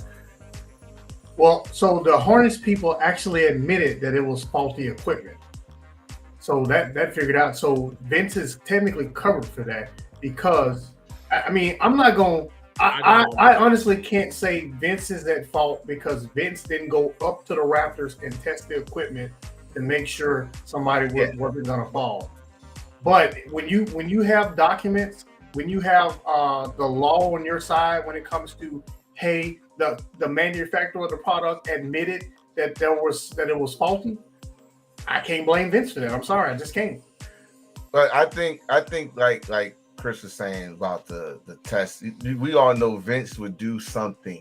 Because if the wrestler said, I don't feel like this, that's when Vince would go like, well, damn it, I'm going to show you how it works. He did with Shawn Michaels. He did with Gronk during the pandemic. He showed that he could jump off the ledge He did it with everybody but Owen. That's my whole thing. You know, and y'all gonna disagree? That's fine. I think everybody got their own take to this situation. My thing is the devil. But my thing is this, and I Chris, you probably remember this how we first met. Mm-hmm. I was mad at Owen's wife for years. Because remember I told you I didn't know the whole story until the Dark Side of the Ring. I always like why Owen's not in the Hall of Fame? Why is she holding everything back? Why is she doing this? Why we can't get the footage of a DVD and all that stuff? Because I didn't know about the suit or the lawsuit and all that stuff. Mm-hmm. When I learned about it, and I finally hear the side that we all of us didn't know the true details of it, I don't care if she knew me or not. I typed it in. I know I gotta make this apology. Made an apology, but then each time you see more stuff, just like Miss South just said. I watched that pay-per-view. And I don't remember the blood stains on that corner. And you watched that pay-per-view live when they did the pre-recording, how that camera turned to the audience so damn fast and it was dark. And that was his fucking excuse. Oh, the fans did see it was dark. But when the lights come on, you see 20 people around his body. And that's why I keep saying that, yeah, you know what? And fuck the law, because the law is fucking crooked. So I don't even want to hear that shit. My whole thing is, it's way too suspect. And I'm sorry, but you cannot convince me otherwise that this was some wrongdoing with this shit. It was some wrongdoing. Because Vince McMahon is a very evil individual. I mean, if this man... He's very evil. I'm trying because like this man like literally knew about a murder and covered it up. All because you know what I'm saying, like one of his top stars was in trouble. And you know what I'm saying, and then we sit here and we talk about the law. The law is not on my side. I mean, it's not for me. I mean, I'm an African American male, and the law is not. It's never for me. This system is never for me. It's probably one from them island boys, but not for me. You want to know what else in this documentary actually freaking out? It ain't even come from Vince McMahon. It ain't come from Vince McMahon. It came from Stone Cold Steve Austin. Before you get that, I want, just in case Miss Out had anything to reiterate on this. I'm sorry, stop it. I was sorry. Bro. Oh, no problem. All I was gonna say is, from the time Owen hit the mat until, you know what I mean, I'm on Owen's wife's side. Mm-hmm. So Vince is the devil for everything that happened as soon as he hit the mat and on. Possibly something before that, I don't know. I don't know all the facts. But as soon as he hit the mat, post, I'm on Martha Hart's side. Mm-hmm. Okay. That death, it has traumatized me all these years, and I've been trying to figure out like why did he pass away? Like why could something have been done, and why the show continued? But once again, I'm not going to harp on this because there's other shit. I mean, because we look at how the NFL handled the DeMar Hamlin situation. I mean, right? They stopped the whole game. Right, they stopped the whole fucking game. The whole game. And that's why I did a nice little thing for Hamlin last week.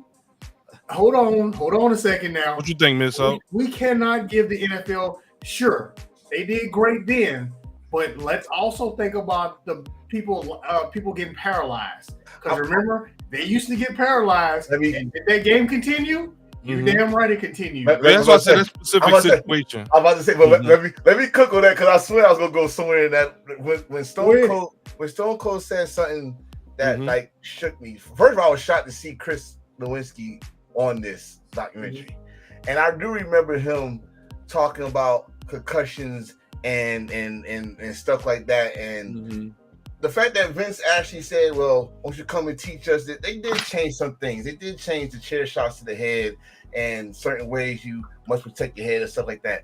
But to hear one of my favorite come out and say he don't believe in CTE.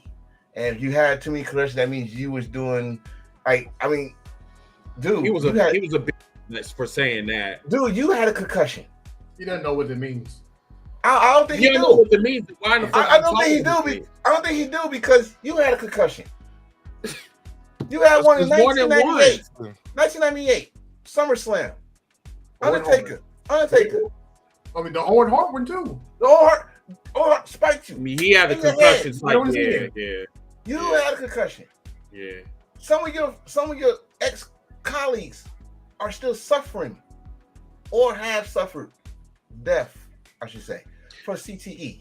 But don't you know that's the disingenuous attitude that we were seeing throughout the podcast? I mean, like what Miss South said, like there was really nothing really new about what we seen. It was just more so the moist attitude, especially Tony Atlas.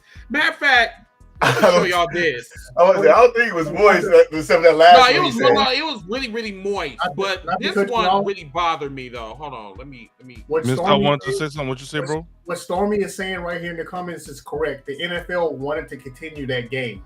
The coaches didn't want to continue that game. That's around the whole DeMar Hamlin thing.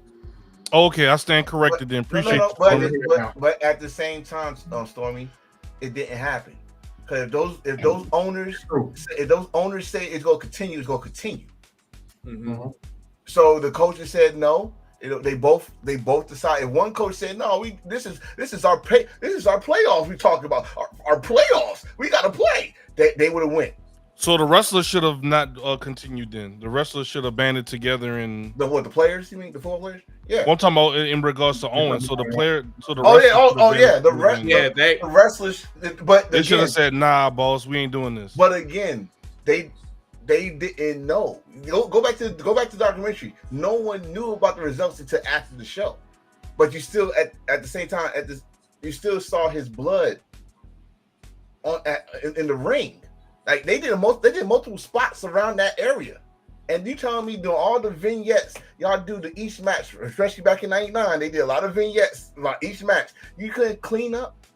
And I think some of them know I think some of them did know that because when they went live, I know some of them wrestlers were watching the monitors. That's what I'm saying. Like when after JR announced it, right after WJ had the interview, and he said, "I'm praying for you, Owen," and Deborah was like, "Me too. We all praying for you." So if you ever notice nowadays, at some point during the show, they'll actually change the mat because it's covers now. Back then there weren't covers, so that was probably the only cover they had for that ring. It was probably all one piece. Okay. Nowadays they can just rip the top layer off and you got the bottom one right there. Right. Well, let's talk about this. Okay, what you got, Chris? On this character. So so Tony Atlas said this, and I didn't catch this, but apparently someone did. So Tony Atlas on a documentary stated this. He said that we abused the hell out of women. All of us did. They were like toys for us. Wow. Yeah. Wow. This. I mean, he was saying stuff that I had to look at him a little bit, like the Pat Patterson thing. He said Pat kept on playing with his pecker. And even the guy in the interview was like, "Pecker?" He's like, "Yeah, I'm a pecker." I was like, you're a grown ass man. Just say your name. I mean, like I wouldn't be surprised if Tony Atlas was a pedophile his damn self. Allegedly. Tony Atlas, I wouldn't be surprised. Listen, Tony Atlas got so much history. Like he's seen so much. He knows what happened to Bruiser Brody. He knows.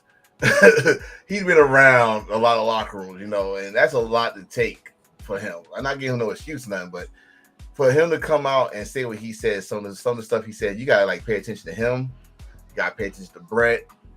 And like when the question they asked at the end was, "What is Vince McMahon's legacy?"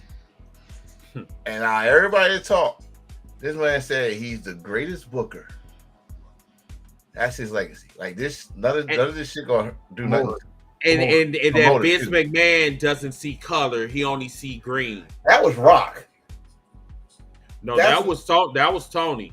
When Rock said it, Rock had his stories out. Do you know I'm gonna be the first man of color to win the title, and he said, and that's when Rock said some shit like he don't see black, white, green. He only see green money.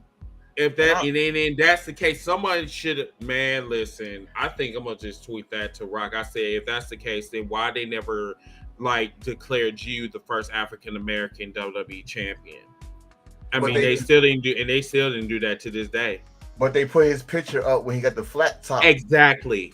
Every time on Black History Month, this motherfucker's in the middle. Bro, I'm not kidding you right now. Go to every time you see the Samoan version of him, you see the one where he got the tattoo on his chest and all that stuff. But when it's Black History Month, you go back when he had the Nation Domination gear on and he had the straight flat top hairdo with the sideburns. That's what I said, bro. This some is not right with this.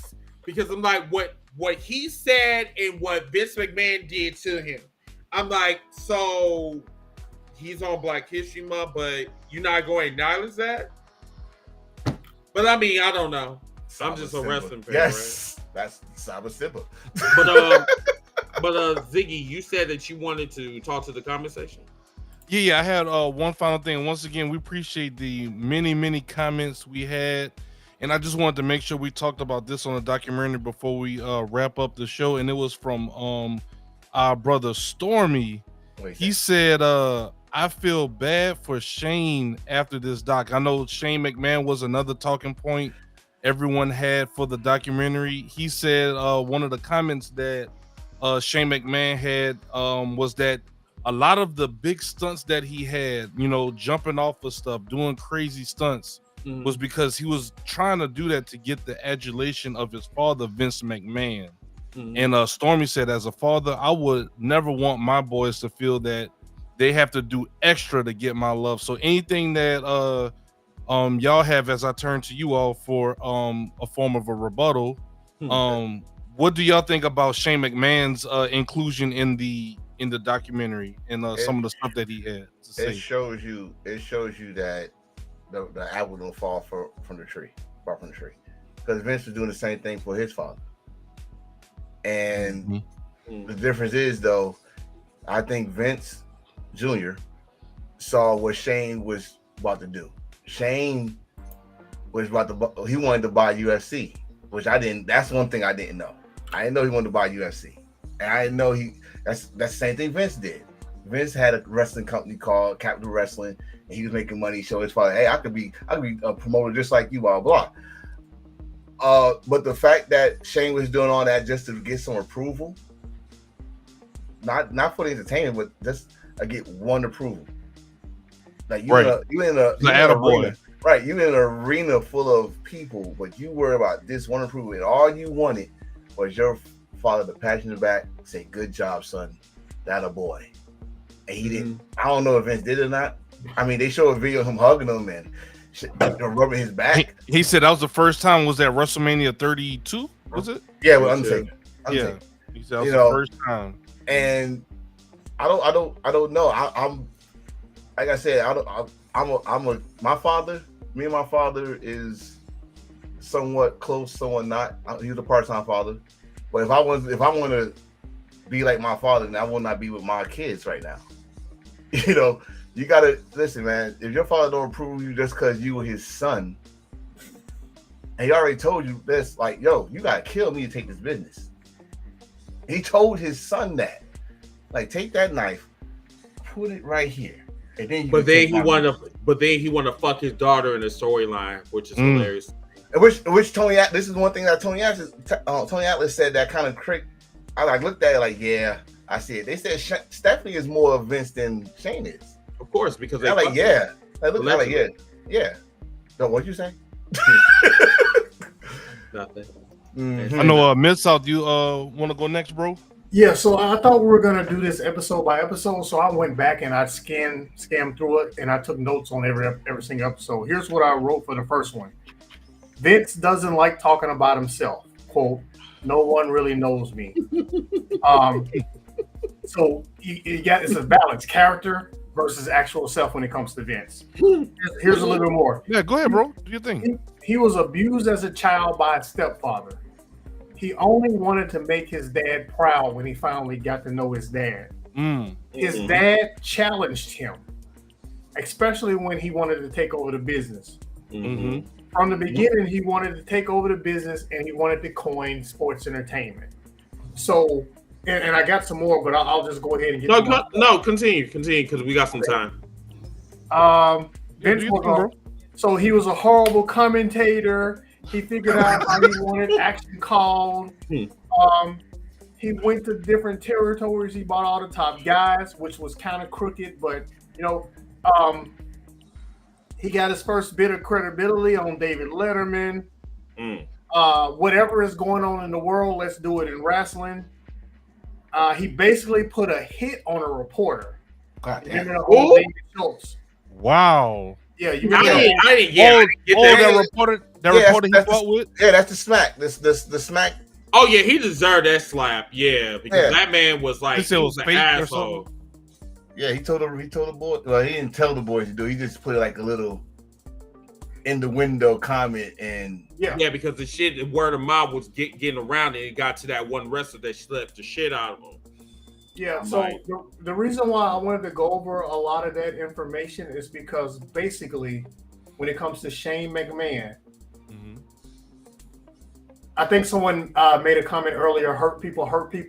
Yes, someone did make that comment, yes. Yeah, I was going to say right here. damaged people is the one that I've always heard growing up.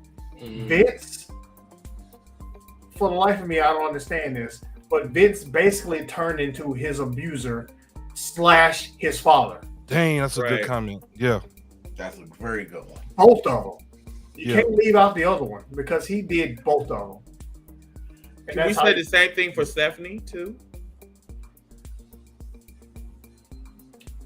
Stephanie, he does. First of all, he don't treat Stephanie like Shane. He never wanted. Of course not. He wanted to fuck her.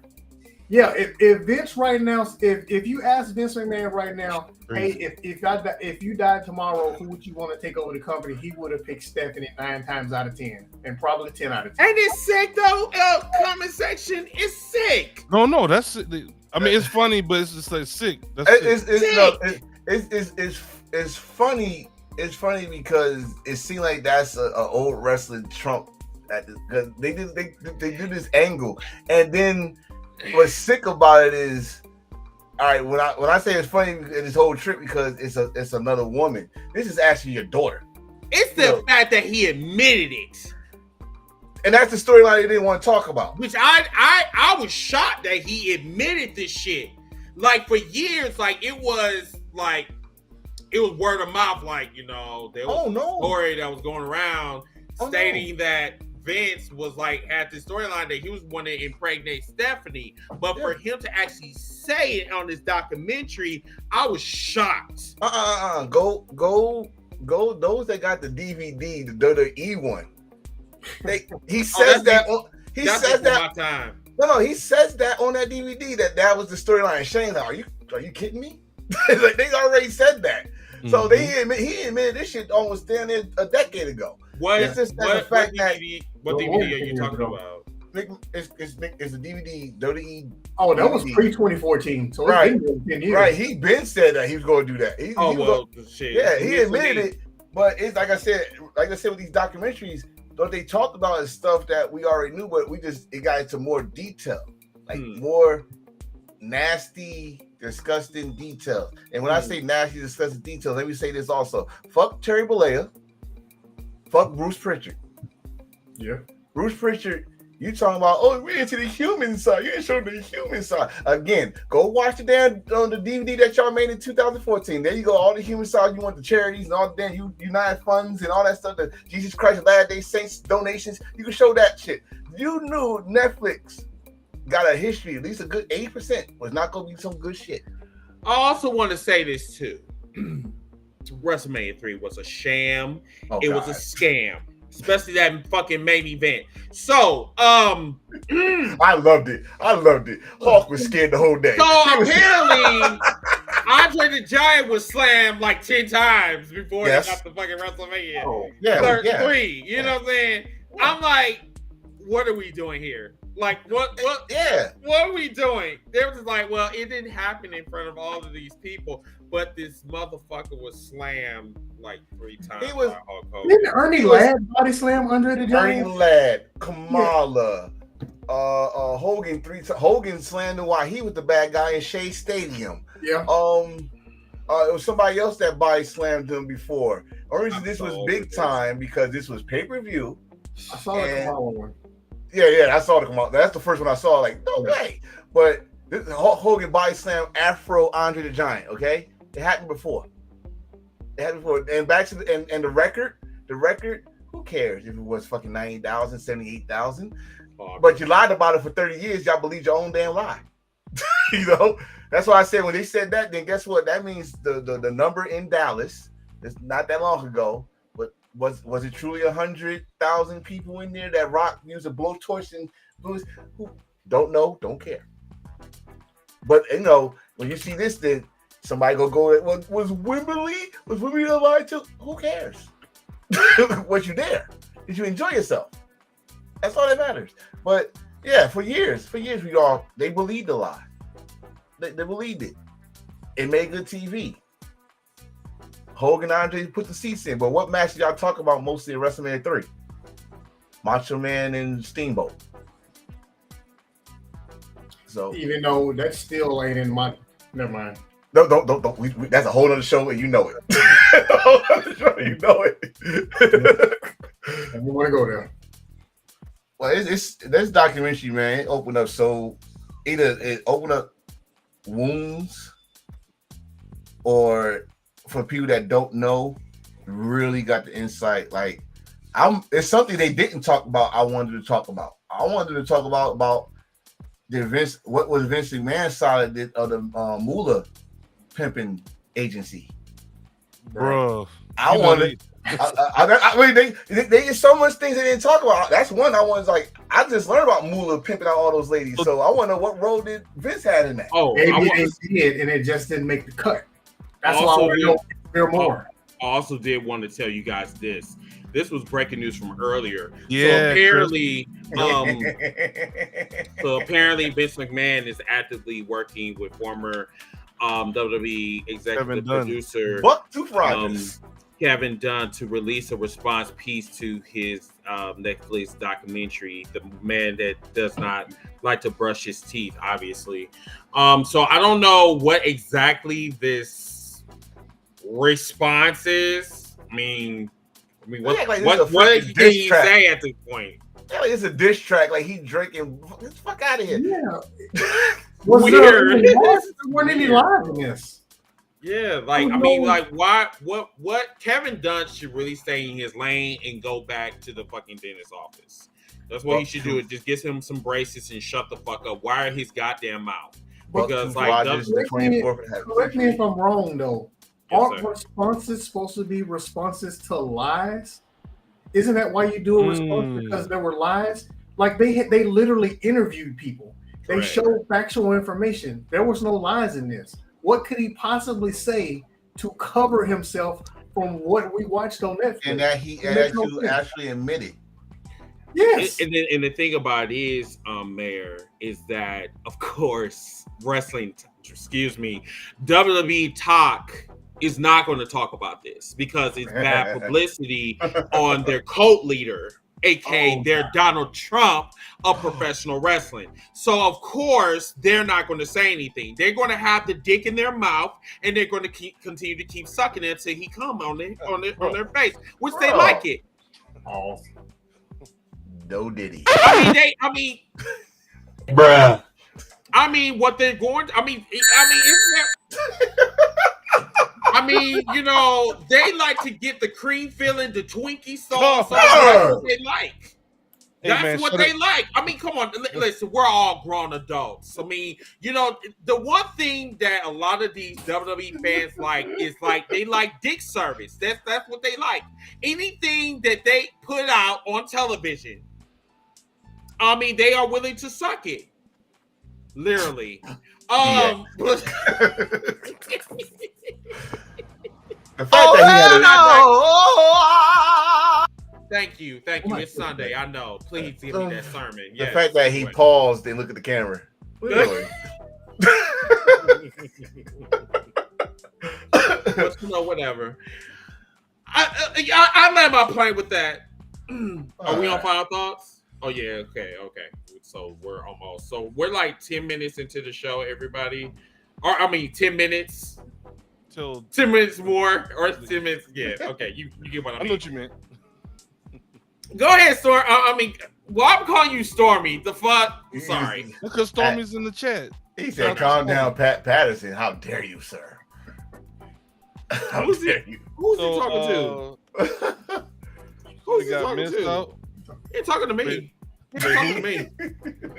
I told you, you don't.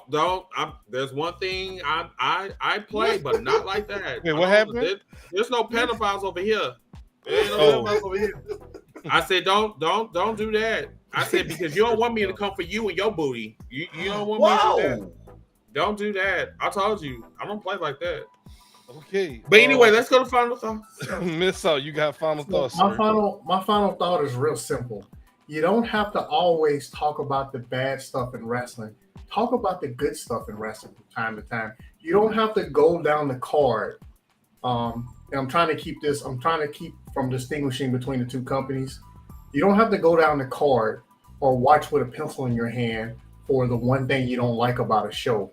You can enjoy the show. You can talk positively about the show. Sure, there's things that you don't like about a show, but you don't have to always regurgitate the same thoughts when it comes to why you didn't like a certain company or show or person.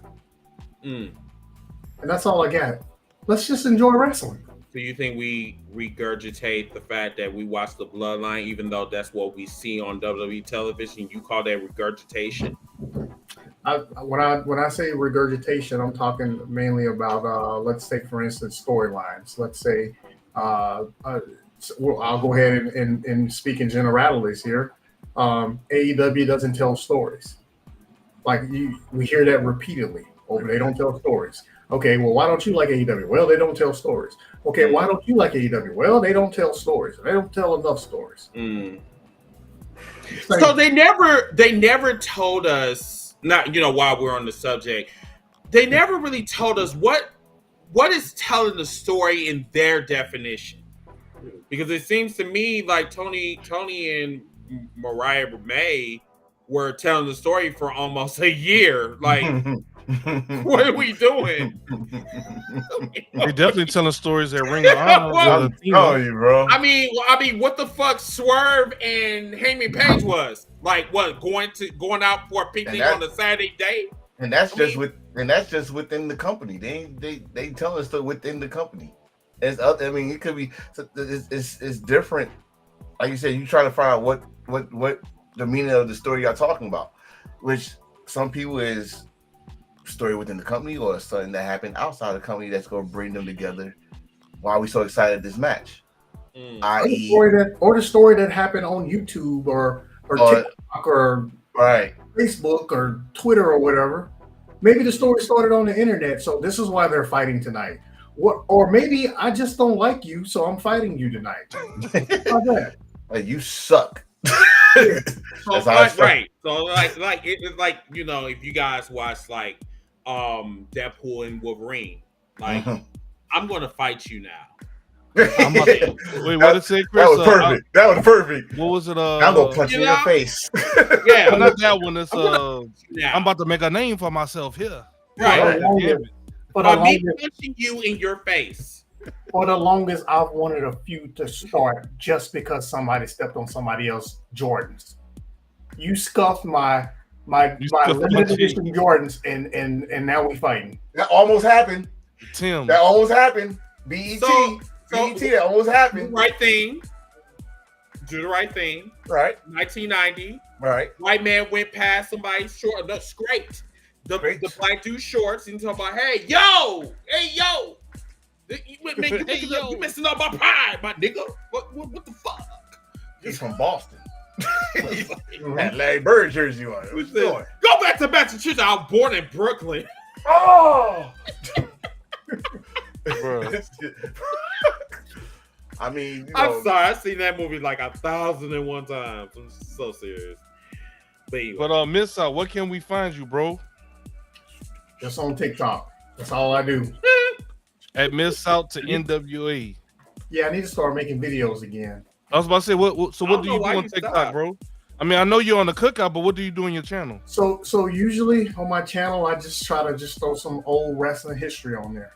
Okay. That's all it really is. Is just, hey, here's why you say you didn't like this. Here's why I liked it because it reminded me of this. Or Correlation. this is how they used to do promos back when I was growing up watching wrestling. Feuds could start on a promo, yes, but feuds could also start inside the ring. Here's an example of how or when it happened. So yeah, that's basically what my channel was about. So everybody that is currently watching, if y'all aren't currently following Miss out, y'all go show our brother some love on his channel over on TikTok and tell him Heels for Life sent you, man. So once again, Miss, I appreciate you for joining us. I mean, you part of the family now, bro. Like, you know, you ain't really a guest at this point, but you know, definitely appreciate you joining us. Definitely appreciate you joining us. Yeah. And fellow Saints fan, we're gonna get it back. We're gonna bounce back. Packer fans, we almost had it today. Man, we almost had it today. Jeez. I can't believe because I thought it was gonna be a fucking blowout, but shit. Yeah, y'all came back. Like, yeah, I mean, I guess I guess like my dignity is like intact, I guess, but we still lost on Lambeau Field, but whatever. Moral victory. Yeah. Hey. So, Enforcer, what is your final heel statements for the day, sir? Final heel statement. Actually, well, just final statements. If it's not a heel statement, it's not. It's just looking forward. Looking forward to a wrestling match that's been like what 8 years in the making. All the talk is over. They're in the same company now. Will Ospreay, Ricochet. I love the face to face, and Ricochet proved to us when you got a muzzle or a leash off you, you can actually talk on that mic. He's showing y'all stuff that he used to do back in the day. Y'all know he could go in the ring, but he showed y'all he can talk that talk. So I'm looking forward to that match. I'm actually looking forward to Bad Blood. But this is the thing. I said this earlier. I'm gonna say it again. I'm not a wrestling company fan. I'm a wrestling fan. I love the guys that go out there and entertain me. And does anybody hit the greatest match of all time? No. But if you entertain me, you did your job. So that's all. That's pretty much all I gotta say. Except, and also, hey, go buy our merch, man. We got pro wrestling tees right now. Buy our merch. Enjoy it. Come to TikTok. Enjoy the cookout. Chris starts off with some great 80s music and start dancing to it. Then they start talking, and boy, they start talking. Somebody's feelings might get hurt one of these days, but TikTok gotta calm down a little bit. So other than that, come see us next week. I'm done. And my final statement before I hand it over to Chris to close us out today is what was that? I was trying not to say nothing. I'm like, do you need some milk or some water? I mean, the only thing I have is one of my mentors told me when I was in the Army. He said because I was complaining about something that wasn't happening, and he told me he said Ziggy, be the change you want to see. So if there's something that you don't like, if something that's not resonating with you, if there's something that you really don't care about and no one else is doing it, you do it. If it's so easy to change, if it's so easy to just do it this way, Tony Khan sucks. Okay, well, you start a wrestling company, then you do it. And show us how it's supposed to be done. If not, then support who you want to support, and then just go on about your business. But once again, definitely appreciate. We do have some other panelists that is in the chat. 8-bit of fun. Y'all make sure to go ahead and shout out our boy King Ace, as he calls himself in the East, what they call it, E-Fed community. Our boy 8-bit of fun doing big things over on TikTok, and Stormy, who is King of the Storms. King of the Storms. He does his show Talk That Talk over on TikTok, doing big things. We're very proud of him expanding his brand over there on TikTok. So definitely give our boy Stormy some love as well. And T.O., head of the turntables. He's been doing this thing as well. He's been taking care of his wife, so you haven't been seeing him as much. And then last thing I have to say, and I'll hand it over to Chris, I will be offline for like the next like 2 to 3 weeks.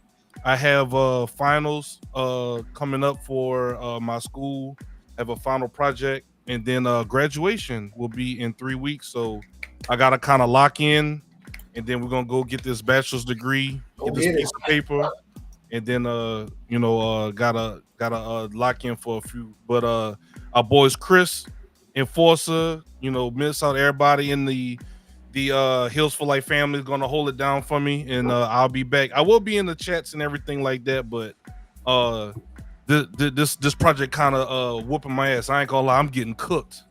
But this project is pretty hard. But I got some classmates. We're gonna go and kind of have a huddle up and kind of get this thing right, and then we're gonna go ahead and get this degree.